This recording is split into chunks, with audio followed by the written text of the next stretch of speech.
Вот қараңыздар, мына жерде губка. Губканы да ештеңкесіз мына жерде тамырдан мята өсіп тұр. Яғни жалбыз. Негізі осылай алған дұрыс. Қымбат болса да үйіңізге апарып топыраққа отырғызасыз таза. Ары қарай мына керегін киіп аласыз, өзі өсе береді. Еще мына жерде лист салата бар екен. Осы лист салатаны алып, қазір біреуін үйге барып отырғызып, ары қарай өсіріп сіздерге көрсетемін. Лист салата. Мятаны алғым келіп тұр, но мята кішкене дороже. Міне қараңыздар.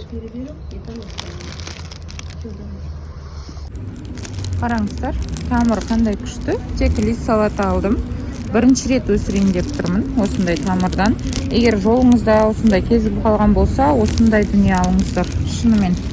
Ары қарай өзіңізге керек листтарын кесіп алып, түбіне қатты жеткізбей, тамырымен өсірген кезде, міне түбіне енді дәнектен өсіріп ары қарай өсіріп алып кететіндер болса, міне 10 см жеткізбей қиясыз.